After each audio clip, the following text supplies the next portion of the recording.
బలగం cinema అని వస్తాయి కానీ బలగం కంటే ముందే మీరు చాలా ఫేమస్ దక్షిణాసియాలోనే చాలా పేరు పొందారు అప్పట్లో మైమ్ అని చెప్పి 20 ఏళ్ల కిందట. ఎట్లా కెరీర్ ఎట్లా మొదలైంది, ఎట్లా స్టార్ట్ అయింది? నాది ప్రాపర్ హన్మకొండ, చాలా ఇంటర్వ్యూస్ చెప్పాను. బట్ నా స్కూల్లో సివి రామన్ స్కూల్లో మా తెలుగు మాస్టర్ వీరాచారి సార్ అందరినీ సెలెక్ట్ చేస్తుండే. సో అందులో భాగంగా ఏకపాత్ర అభినయం నాతోటి అన్నిట్లో సెలెక్ట్ అవుతున్నాను, బట్ ఎక్కడ ఎవరు తీసుకోవట్లేదు.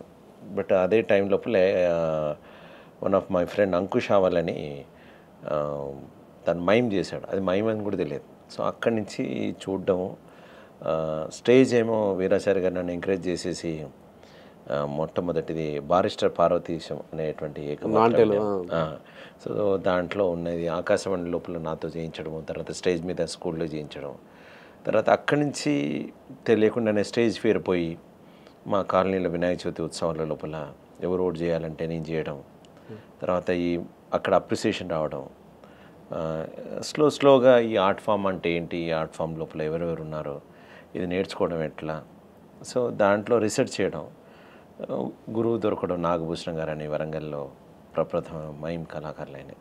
తర్వాత అక్కడి నుంచి అలా కలకట్టాకి వెళ్ళడం, పద్మశ్రీ నిరంజన్ గోస్వామి గారి దగ్గర వారి దగ్గర శిష్యరీకరణ చేయడం, తర్వాత ఇండియాలో అనేక మంది గురువుల దగ్గర అభ్యసిస్తూ నరేంద్ర కాట్కర్ అని, తర్వాత సదానందం మణిపూర్లో, అట్లా చాలామంది అనేక గురువులు.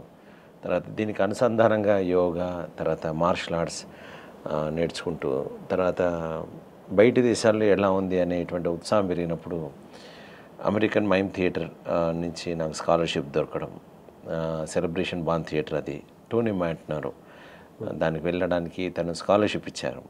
ఇస్తే వెళ్ళడానికి నాకు ఫ్లైట్ టికెట్ అంతా స్పాన్సర్ చేసేసి అక్కడ కొంచెం పార్షల్ ఫీజు కూడా ఉండే, దానికి కూడా కట్టి చిన్నజీయర్ స్వామిగా నాకు స్పాన్సర్ చేసినారు. సో అలా బయటి దేశాలకు వెళ్ళి నేర్చుకునేటువంటి అవకాశం, అలా వెళ్తూ 36 సంవత్సరాల కెరియర్. టోనీ మాంటైనర్ అంటే ప్రపంచంలోనే చాలా ఫేమస్, గ్రేట్ మైమ్. ఆయన దగ్గర మీరు స్కాలర్షిప్ అందుకోవడం, మళ్ళీ ఆయన దగ్గర నేర్చుకోవడం కూడా. ఇప్పుడు అంతకుముందు వరంగల్ నుంచి మైమ్ కళాధర్ కూడా వరంగల్ నుంచి. అవును. అంటే ఎటువంటి ఉండే మైమ్ అంటే ఇప్పుడు అప్పట్లో, ఇప్పుడంటే మైమ్ మీద బాగా ఇంట్రెస్ట్ అంతా ఉంది కానీ ఒకప్పుడు మీరు చెప్పిన 36 ఏళ్ల కిందట కానీ 30 ఏళ్ల కిందట కానీ మైమ్ అంటే ఓన్లీ ఇట్లా ఇప్పుడు అన్నట్టు వినాయక చవితి ఉత్సవాలు అంతేగాని మన దగ్గర బయటకు వస్తే తప్ప ఇంటర్నేషనల్ ప్లాట్ఫామ్ మీద ఉండకపోయేది. అంటే ఎలాంటి కష్టాలు ఉండేవి అసలు? అంటే మనకి ఇది భాషాపరమైనటువంటి ప్రాబ్లమ్స్ మనకు లేవు, కానీ డైలాగ్ అవసరం లేదు. కానీ వేరే వాళ్ళని అర్థం చేసుకోవాలంటే నాకు భాష రావాలిగా. తర్వాత ఎలా ఉంటుంది టెక్నికల్గా మనం అంతా అప్పట్లో ఒక థియేటర్కి సంబంధించిన లైటింగ్ డిజైన్ కానీ అవన్నీ ఢిల్లీనో లేకపోతే రవీంద్ర భారతిలో అలాగే చదువుకోవడానికి అక్కడక్కడ మాత్రం ఉండేది.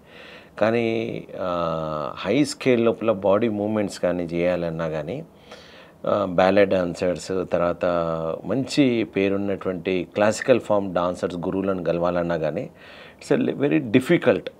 సో వాళ్ళందరితో ఆర్గనైజ్ చేస్తూ, ఇంకోటి ఏంటంటే మూకాభినయం అంటే ఏదో ముఖానికి వైట్ పెయింట్ వేసేసేసి ఒక కామెడీ చేస్తారనేటువంటి ఒక థాట్లోనే ఉండేది. ఇది కాదు, ఇది అన్ని కళలకు తల్లి లాంటిది, యాక్టింగ్ రావాలంటే మైమ్ నేర్చుకోవాలని కొన్ని ఒకప్పటి అడియార్ ఇన్స్టిట్యూషన్ మద్రాస్ లోపల ఫిలిం ఇన్స్టిట్యూట్ లోపల వాళ్ళు సిలబస్ పెట్టినారు. దేవదాస్ కనకలగారు అందులో మాస్టారు, చిరంజీవి గారు, రాజేంద్ర ప్రసాద్ గారు, చాలామంది యాక్టర్స్ అంతా అందులో నేర్చుకున్నారు. రజనీకాంత్ గారు, వీళ్ళంతా మైమ్ నేర్చుకుని ఉన్నారు. సో అట్లా చాలా గుర్తింపు ఉంది, కానీ చాలా లిమిటెడ్గా తెలిసిన వాళ్ళకి మాత్రమే తెలుసు. బట్ నౌ ఆల్ థియేటర్ ఎన్నెన్ని థియేటర్ గ్రూప్స్ ఉన్నాయో, తర్వాత కాలేజెస్ ఉన్నాయో, దాంట్లో మైమ్ సిలబస్ ఉంది. బయట దేశాల్లో కూడా ఖచ్చితంగా వాళ్ళు మైమ్ నేర్పిస్తారు. బాడీ అండ్ మూమెంట్ వర్క్షాప్ అంటారు, మైమ్ అండ్ మూమెంట్ వర్క్షాప్ పేరు మీద చెప్తారు. ఓన్లీ డాన్సర్స్ నవేడేస్ వాళ్ళ బాడీ కరెక్షన్ కోసం, తర్వాత వాళ్ళ యొక్క అభినయాన్ని మైన్యూట్ లెవెల్లో ఇంప్రూవ్ చేసుకోవడం కోసం మైమ్ నేర్చుకుని స్పెసిఫిక్గా మైమ్ వర్క్షాప్స్ అడుగుతున్నారు. సో అప్పటికి ఇప్పటికీ చాలా తేడా ఉంది. ఇంకా చిన్న ఎగ్జాంపుల్ ఏంటంటే, అన్ని యూనివర్సిటీస్లో ఒకప్పుడు 1-2 అప్లికేషన్స్ వస్తే కాంపిటీషన్స్కి ఎక్కువ కోర్సులో జాయిన్ కావడం, మామూలుగా కాంపిటీషన్స్లో మైమ్ కాంపిటీషన్స్లో ఉంటాయి కదా, 1-2 వస్తే పార్టిసిపేట్స్ ఎక్కువ. కానీ ఇప్పుడు ప్రతి యూనివర్సిటీ నుంచి వందలాది మంది విద్యార్థులు వస్తున్నారు. అండ్ కాంపిటీషన్స్కే ఇట్స్ టైక్ ఒక హాఫ్ డే మొత్తం తీసుకుంటున్నారు. 5 minutes ఇచ్చిన దానికే గ్రూప్కి the training like anything. High లెవెల్లో కాంపిటీషన్స్కి వెళ్తున్నారు, దాంట్లో అక్రోబాటిక్స్ చేస్తున్నారు, చాలా అద్భుతంగా వస్తున్నాయి.